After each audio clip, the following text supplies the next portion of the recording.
llamado el hermano Albino, pero por diversas circunstancias no estará. Al finalizar antes de bajar a la oración, al finalizar vamos a tomar una ofrenda de amor aún para él. No es porque esté enfermo, sino simplemente por diversas circunstancias diferentes.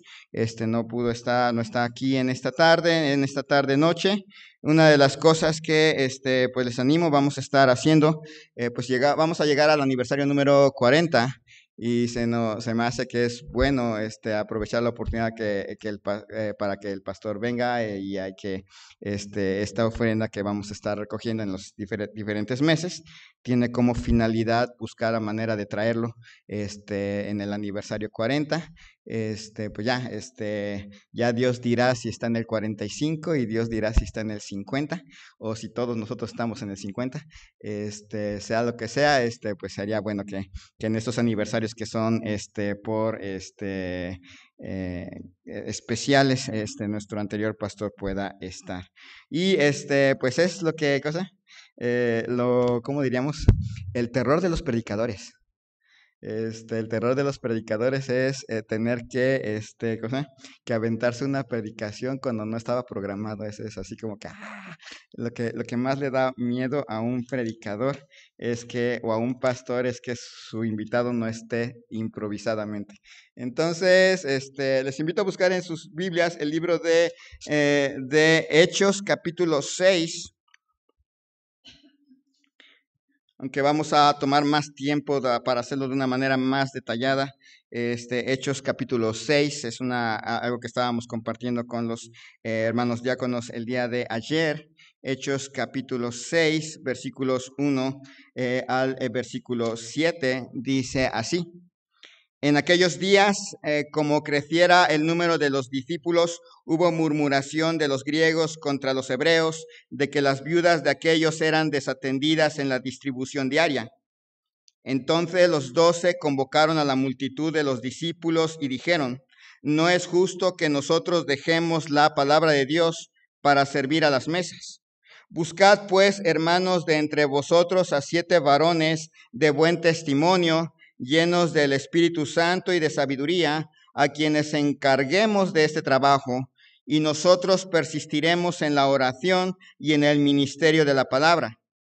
Agradó la propuesta a toda la multitud y eligieron a Esteban, varón lleno de fe y del Espíritu Santo, a Felipe, a Prócoro, a Nicanor, a Timón, a Parmenas y a Nicolás, prosélito de Antioquía, a los cuales presentaron ante los apóstoles, quienes orando les impusieron las manos. Y crecía la palabra del Señor y el número de los discípulos se multiplicaba grandemente en Jerusalén. También muchos de los sacerdotes obedecían a la fe. Oremos. Señor y Dios, te damos gracias en esta noche por la vida que nos concedes. Gracias, Señor, por tu misericordia, por tu amor para con nosotros. Te ruego, Padre, que tú hables en nuestras vidas. Tú, Señor, trabajes en nuestros corazones. Bendice esta iglesia, Señor. Tú un día tuviste a bien el plantar una iglesia aquí. Poco a poco nos fuiste integrando a esta iglesia, algunos hace ya muchos años y otros conforme fue pasando el tiempo nos fuiste integrando y aún sigues integrando personas. Que tú hables, Señor, en nuestras vidas, sigas forjando el carácter en esta iglesia y Padre, que hayas esta iglesia fiel, hayas a esta iglesia unida cuando tú vengas, ya sea que estemos aquí o que esté otra generación aquí. Que cuando tú vengas, tú halles en esta iglesia personas fieles que te siguen, que te aman, que buscan tu rostro. Te ruego en el nombre de Cristo Jesús. Amén. Muy bien, brevemente vemos a una iglesia allá en Jerusalén que que había crecido en número. En los capítulos anteriores vemos cómo esta iglesia en Jerusalén nació. Muchas personas que venían a la fiesta de Pentecostés llegaron acá. Luego vimos cómo el Espíritu Santo bajó sobre los apóstoles y las personas le oyeron a los apóstoles hablar las maravillas de Dios en su lengua, en la lengua materna en la que ellos habían nacido. Fue algo excepcional para estas personas. Se convirtieron miles de personas y estas personas decidieron no regresar no regresar a sus lugares de origen, se quedan en Jerusalén y se unen a la comunidad cristiana judía que ha nacido en Jerusalén y están juntos. Y a lo largo de los capítulos 2, 3, 4 y 5 vamos viendo cómo esta iglesia va creciendo, se va fortaleciendo, se va volviendo una comunidad grandísima, pero al mismo tiempo unida, fuerte en el Señor. Y lo hace todo maravilloso. Es el Señor que va agregando a la iglesia a quienes habían de ser salvos. Y creció el número de los discípulos. Ya en el 5 había habido problemas con Ananías y Zafira, pero era un problema moral corto. Pero llega el capítulo 6 y dice: en aquellos días, como creciera el número de los discípulos, hubo murmuración de los griegos contra los hebreos de que las viudas de aquellas eran desatendidas en la distribución diaria. ¿Se acuerdan en los libros de Éxodo y Levítico y Números, el peligro de la murmuración? Era tan terrible el peligro de la murmuración que provocó que en algún momento Dios mandara el destructor y matara a miles de los judíos por andar de murmuradores. Dios nunca ha visto bien la murmuración. Dios siempre ha rechazado la murmuración en sí. Y bien, hubo una murmuración de los griegos contra los hebreos. No está hablando precisamente de personas de ascendencia griega, sino básicamente, ustedes se acuerdan, había en esta ocasión judíos que no venían de Palestina, que venían de otros lugares del mundo conocido, obviamente, y eran llamados judíos helenistas, judíos griegos. Eran por religión, eran, judíos. En cierta manera también lo eran por raza. Una de las características, hoy en día todavía ya se nota cada vez más. A veces pensamos que toda la población que está en Israel es judía de raza, y no necesariamente es así. Ya una vez que están en la dispersión, se casan, y a veces se casan con otros judíos, pero a veces se casan con gente del país donde viven, y se mezclan las razas. Entonces, fuera de Israel, no había la seguridad de que un judío habría permanecido de manera pura, sin mezclarse con personas de otra ascendencia. Entonces había gente que se mezclaba. Ustedes se acuerdan de Timoteo, tenía madre judía, pero padre griego. Entonces no era judío propiamente en el sentido estricto de la palabra, porque tenía parte de su ADN, no era judío, era griego. Entonces había gente de esa naturaleza, y cuando en el mundo de aquella época, los judíos nacidos en Palestina despreciaban a los judíos no nacidos en Palestina. A veces los judíos no nacidos en Palestina hablaban hebreo en el sentido de la cuestión religiosa, pero su lengua materna o su lengua que usaban continuamente era la lengua del país donde ellos estaban. Es como un judío aquí en México. Va a aprender español, va a hablar español, va a ser su lengua propiamente, y probablemente es la lengua que más usa, y la lengua hebrea probablemente nada más la va a usar para cuestiones religiosas, tal vez para comunicarse entre ellos, pero fuera de ellos tienen que comunicarse en nuestro idioma, y tienen algunos de ellos que inclusive agarrar nuestras costumbres hasta cierto punto. Ustedes saben, por ejemplo, nuestra presidenta es de ascendencia judía, pero uno la ve y tiene muchas cosas que son propiamente de nosotros. Entonces, así les pasaba a ellos, y una vez eso pasaba en el mundo, pero ahora la iglesia está compuesta por gente que es así, es judía nacida fuera de Israel, pero también hay judíos nacidos en Palestina, y por un tiempo, hasta el capítulo 6, se llevaban bien. Pero de repente, los hermanos de ascendencia, los hermanos judíos nacidos fuera de Palestina, empezaron a darse cuenta que las viudas de su grupo no eran tan bien atendidas como las hermanas de ascendencia, las hermanas judías nacidas en Palestina. y lo empezaron a notar y se empezaron a enojar y empezaron a pelear. ¿Por qué no están atendidas? Se supone que somos hermanos en Cristo, todos somos uno en Cristo, Cristo nos salvó a todos sin importar si éramos nacidos en Palestina o fuera de Palestina, y empieza la murmuración. Empieza la murmuración y uno piensa, pues es un pleito de comida. Es un pleito leve, cualquiera puede, pues simple y sencillamente decir, puede Pedro simplemente decir, pues bueno, si es una cuestión de comida, pues nada más vamos a distribuir un poco más la comida, espéreme tantito, ahorita vengo, voy a comprar al mercado, acompáñenme hermanos apóstoles, vamos a comprar más comida para que toda la distribución se haga bien, a ver tú, Judas, no el Iscariote, te vas a encargar, porque te llamas Judas, te vas a encargar de ir a comprar las cosas y cargarlas. Tú, Felipe, el apóstol, por andarle preguntando a nuestro Señor Jesucristo lo del camino, ahora a ti te toca distribuirlos y a ti, Juan, te va a tocar hacer esto. Pudieron haber hecho eso. O simplemente pudo haberse Pedro presentado y haber dicho, malvados murmuradores, por andar murmurando, Dios los va a castigar y que descienda fuego del cielo y adiós ustedes. Pero no. Pedro y los apóstoles entendieron que esta pequeña circunstancia estaba a punto de convertirse en la primera gran división de una iglesia. Así, de poquito, así, por tantito se hace la primera iglesia bautista gentil y la primera iglesia bautista, gentil, la primera iglesia bautista helenista y la primera iglesia bautista palestina. Estuvieron así, y entonces Pedro se dio cuenta, si no atendemos bien este asunto, esta iglesia se va a dividir.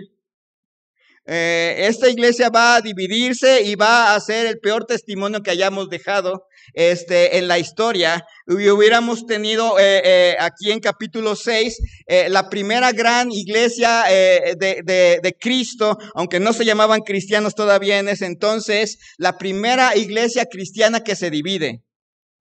Y hubiéramos tenido una fea historia, ¿verdad? Ya habíamos tenido la de Ananías y Zafira atrás. Y de repente el 6 hubiéramos tenido en el versículo 2, entonces los 12 se pelearon con la gente y la gente se enojó y había 12 que decidieron apoyar a los helenistas y había otros de los 12 que eran palestinos acérrimos y los apóstoles pro-palestinos se fueron con esta parte de la iglesia y los apóstoles pro-helenistas se fueron con esta otra parte de la iglesia y no se volvieron a hablar durante 20 años.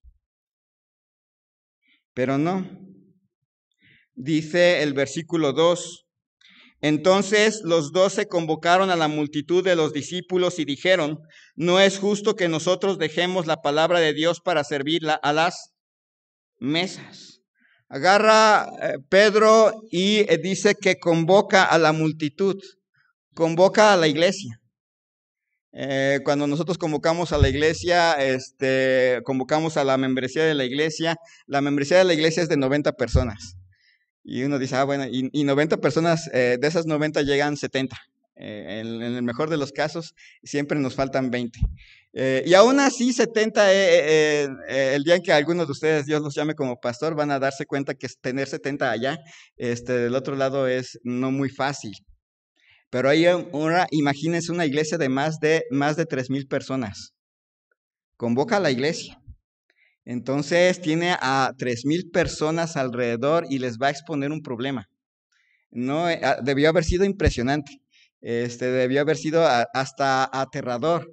Y además de aterrador, en una parte de la iglesia están los palestinos y en otra parte de la iglesia están los helenistas y en medio están los que pues no le van ni a uno ni a otro, pero están ahí. Entonces están allí, los convocan la multitud de los discípulos, llegan a la iglesia y es cierto, lo que nos da la idea es que aquí no faltó. Aquí no es de que hoy no tengo ganas de ir. Hoy, pues al final de cuentas mi voto no va a contar. Todos llegan. Es tan, ¿cómo diríamos? Tan fuerte el vínculo con la iglesia que llegan las personas. Quieren saber el problema y quieren solucionarlo o quieren saber, simple y sencillamente están ahí, pero llegan.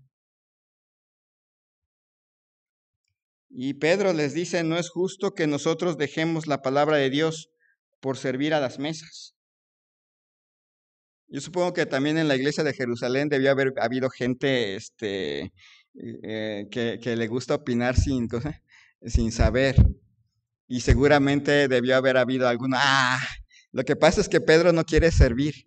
Ya salió aquí ya salió el peine. Se me hace que Pedro quiere ponernos a trabajar porque a él no le gusta trabajar, porque a él no le gusta hacer cosas. Él siente que ser ministro de la palabra es lo mejor que es el mejor ministerio en una iglesia y no quiere rebajarse a ser el que trae las cocas, a ser el que va al Sams a traer las galletas, el que se encarga de poner los manteles. No, él no quiere tocar lastimar sus manitas y por eso está aquí el problema. No, en primer lugar estamos hablando de alguien que sabe trabajar. ¿A qué se dedicaba Pedro? Él es pescador y los pescadores son trabajadores que están acostumbrados al sol, están acostumbrados a que su trabajo se mueva. La gente, los normales, en nuestro trabajo el piso está firme. Pedro, su trabajo se mueve, te subes a una barca y la barca no está fija. No sé si les gusta trabajar, no sé si a algunos les gusta marearse. Pero él trabaja en una barca, ha trabajado por muchos años. De hecho, Pedro es de los grandes de edad. Ahí el más joven sería Juan, el apóstol. Y entonces tenemos a alguien que sabe trabajar y que el problema no es la cuestión de si tiene que servir a las mesas o no tiene que servir a las mesas. El punto es que si él se dedica a servir a las mesas, va a tener que restarle tiempo a preparar sus sermones. Y si él resta tiempo para preparar sus sermones, va a haber predicación de menos calidad. No es que predicar fuera más que servir. Es que él entendía que la iglesia necesitaba afirmarse en la fe, en la palabra de Dios. No es tanto que él no quisiera servir, es tanto que él quería mantener esa predicación fuerte para la iglesia. A veces pensamos, bueno, ¿qué tanto puede tomar una predicación? Aunque la práctica hace al maestro, algunos de nuestros predicadores creo que se tardan un mes en hacerla. Otros tenemos que preparar 2 predicaciones o ahorita 3 a la semana y tenemos que hacerlo en las mismas horas. Sí, la práctica hace al maestro, pero de todas maneras se avienta uno más o menos muchas horas en preparar una predicación. Entonces, si a esa hora le sumamos, bueno, vete a traer esto, vete a apagar el agua, vete a arreglar esto que se fundió un poco, arréglalo tú, imagínense la situación. Así que Pedro dice, bueno, tenemos que poner las cosas en orden. Y en verdad, un pastor puede dedicarse a hacer todo y nada más medio traer un poquito de la palabra de Dios. ¿Cuál piensan que va a ser el resultado al final? Pues al final de cuentas, aunque esté bien limpia la iglesia, aunque estén bien arregladitos los jardines, si la gente no está bien alimentada, tarde o temprano se van a ir. Entonces, bueno, o por lo menos van a estar pero entretenidos.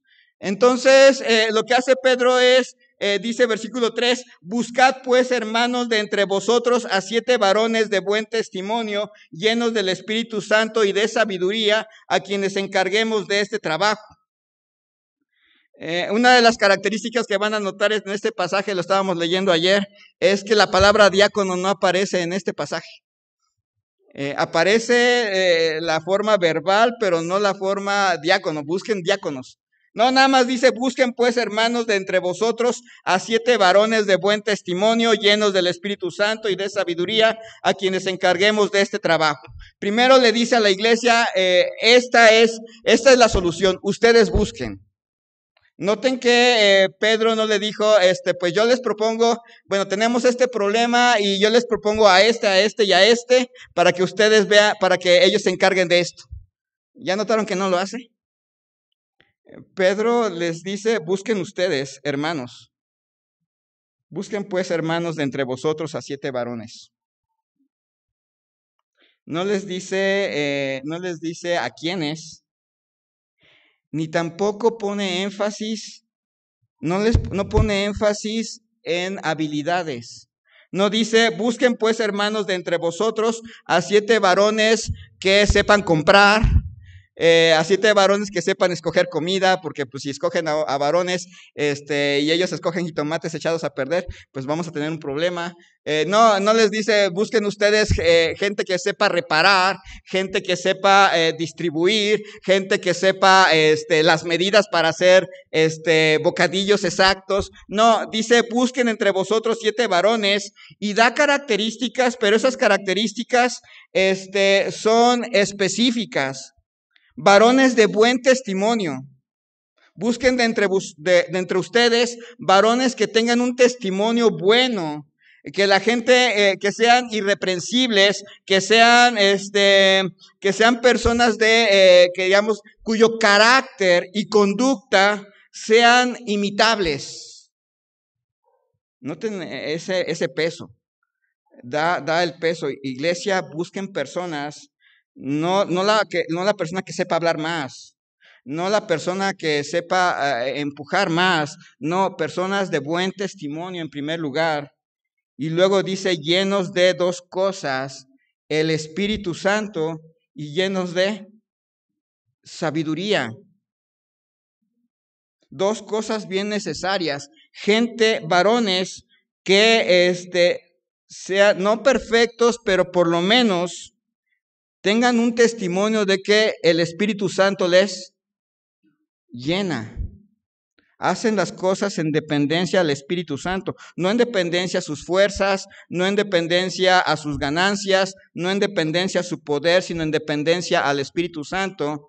Y definitivamente llenos de sabiduría. Cuando hablamos de sabiduría no estamos hablando de llenos de muchos datos de la Biblia o de mucho conocimiento académico, sino llenos de esa sabiduría que es primeramente pura, después amable, benigna, pacífica, llena de misericordia y de buenos frutos.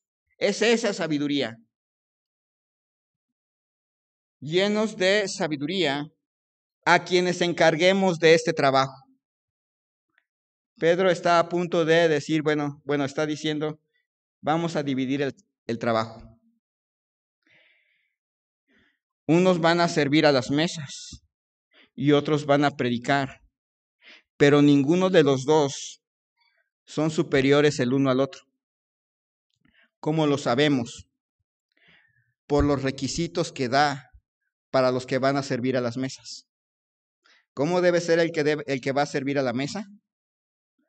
De buen testimonio, lleno del Espíritu Santo y lleno de sabiduría.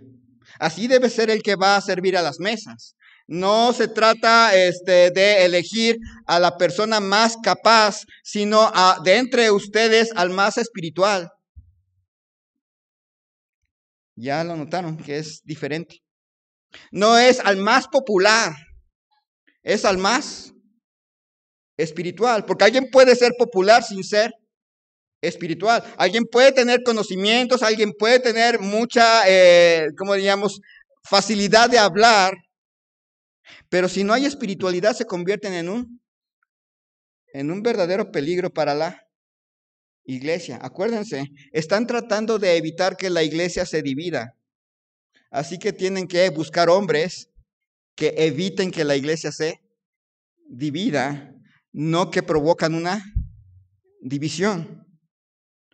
Están buscando personas que solucionen un problema, no hombres que causen más problemas de los que solucionan. Están buscando hombres que con su buen testimonio, Espíritu Santo y sabiduría, como diríamos, calmen una crisis, no provoquen crisis.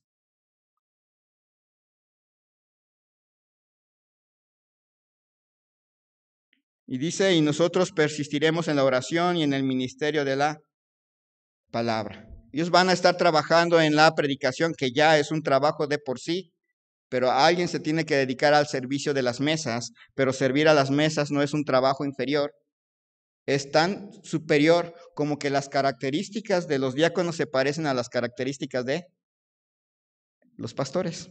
Se parecen mucho. Imagínense un pastor que no es de buen testimonio, que no es lleno del Espíritu Santo y que no es lleno de sabiduría. Es tan malo como un diácono que no es de buen testimonio, lleno del Espíritu Santo y lleno de sabiduría. Son tan malos ambos. ¿Y qué hace la gente? Dice, agradó la propuesta a toda la multitud y ellos eligieron a Esteban, varón lleno de fe y del Espíritu Santo, a Felipe, a Prócoro, a Nicanor, a Timón, a Parmenas y a Nicolás, prosélito de Antioquía, a los cuales presentaron ante los apóstoles, quienes orando les impusieron las manos. Si uno piensa no hubo campaña electoral aquí. También pensamos en cómo era esta iglesia. Cuando llegamos al capítulo 6, si uno va leyendo cómo va evolucionando la iglesia de Jerusalén, es una iglesia comprometida con la palabra de Dios. Es una iglesia que está creciendo espiritualmente, es una iglesia que está madurando, es una iglesia que está fortaleciéndose en la fe. Qué bueno que este problema aparece en el 6 y no en el 3. Porque en el 3 no tendrían la capacidad de hacerlo bien y hubieran elegido al más popular, hubieran elegido al que tenía más lazos familiares en la iglesia, hubieran elegido al más habilidoso, pero no hubieran elegido al más espiritual. Lo hacen hasta el 6, cuando la iglesia ya ha crecido y el pastor o los apóstoles tienen la confianza de que han enseñado también a la iglesia que la iglesia va a elegir gente de buen testimonio, llenos del Espíritu y llenos de sabiduría. Y eligen a Esteban, a Felipe, a Nicanor, a Timón, a Parmenas y a Nicolás. Característica de estas personas: son judíos, pero todos sus nombres son helenistas. Es decir, que la iglesia, quizás de mayoría hebrea, tomó la decisión para ayudar a la solución del conflicto, de confiarle el futuro de sus viudas, la atención de sus viudas hebreas, a hermanos judíos que no eran de Palestina. Así de comprometida era la iglesia de Jerusalén. No se puso a buscar al más popular, al que fuera su representante en el congreso de la iglesia. No, se puso a buscar hombres de buen testimonio, llenos del Espíritu y llenos de sabiduría. Y los encontraron. El buen testimonio no se construye de la noche para la mañana, ¿verdad? El buen testimonio requiere bastante tiempo y por eso ya en el capítulo 6 ha pasado tiempo de tal manera que los hermanos ya pueden ubicar de entre todos sus hermanos a gente que constantemente en su vida, si bien no son perfectos, constantemente dan un buen testimonio. Se nota en sus vidas que que están llenos del Espíritu Santo y se nota en sus vidas que son sabios en cuanto a la fe. Y la gente lo nota. Y lo más grandioso de esta iglesia es que son capaces de aplastar su orgullo nacional y sus diferencias carnales y elegir a personas que eran del otro partido. Simplemente no por cuestión diplomática, sino porque realmente entre ellos estaban estos 7 varones. Así que cuando los presentaron ante los apóstoles, noten esto, como el cuerpo pastoral de esta iglesia en cierta manera validó la decisión de la iglesia. No fue al revés, no es la iglesia, no es el cuerpo pastoral diciendo estos son sus candidatos, estos son los candidatos, voten ustedes por ellos y ustedes valídenlo, sino fue exactamente al revés. La iglesia propuso y el cuerpo pastoral validó la decisión de la iglesia, pero lo hizo sin problema. Porque al final de cuentas, el cuerpo pastoral es el responsable final de cómo va, ante Dios, de lo que la iglesia hace.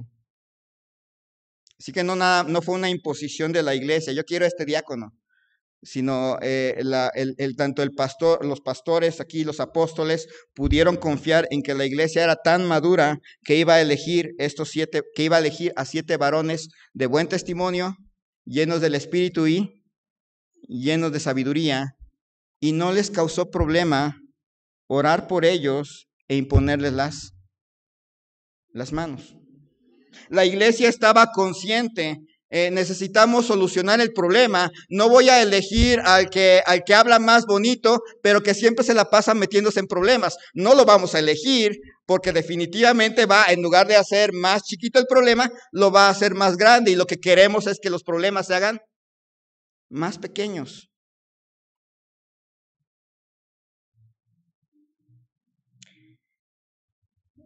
Pedro y los apóstoles, si ustedes notan, no les dicen lo que tienen que hacer. Nada más les dice a la iglesia: busquen ustedes varones con buen testimonio de que les encarguemos llenos del Espíritu Santo y de sabiduría, a quienes les encarguemos este trabajo.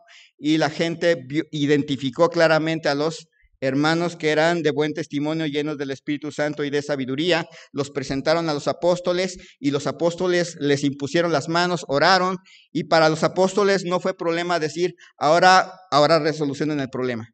Tienen toda la libertad para hacerlo. Y eso es algo precioso, porque estos apóstoles tenían la confianza de que podían dejar este trabajo en las manos de estos 7 varones, y ellos podían dedicarse a su trabajo porque sabían que estos hombres eran de buen testimonio, llenos del Espíritu Santo y llenos de sabiduría, y no iban a causar problemas. Es cierto, la autonomía hacia el diaconado solamente es válida cuando están estas 3 cosas. Si hay un diácono que no tiene buen testimonio y generalmente no es muy lleno del Espíritu Santo y no es muy sabio darle toda la autonomía posible. Es hasta peligroso. Pero ellos simple y sencillamente lo hicieron, y no sabemos cómo solucionaron el problema. No dice qué decisiones tomaron. No nos presenta Lucas, si Prócoro dijo, hoy vamos a hacer esto, y luego Nicanor, no, yo creo que eso no está bien, y luego de repente llegó Felipe el evangelista, no, yo creo que no se ve lo que dicen. Lo que sí se ve es lo que pasa en el versículo 7. Y crecía la palabra del Señor, y el número de los discípulos se multiplicaba grandemente en Jerusalén. También muchos de los sacerdotes obedecían a la fe. ¿Solucionaron el problema? ¿Cómo lo sabemos? Porque crecía la palabra del Señor y porque el número de los discípulos se multiplicaba. Si ellos no hubieran resuelto el problema y hubieran hecho más grande el problema y hubieran causado una división, se fractura la iglesia, y ténganlo por seguro, ya no crece la palabra del Señor, y 100% no se multiplica. Dice, el número de los discípulos se multiplicaba. Si no hubieran resuelto el problema, el versículo diría, y la palabra del Señor se detuvo, y el número de los discípulos se dividió grandemente en Jerusalén. Así que, en resumen, los diáconos fueron elegidos de entre la iglesia, entre varones de buen testimonio, llenos del Espíritu Santo, de sabiduría, para resolver problemas, para evitar divisiones y para servir a todos. Esa es la base del diaconado.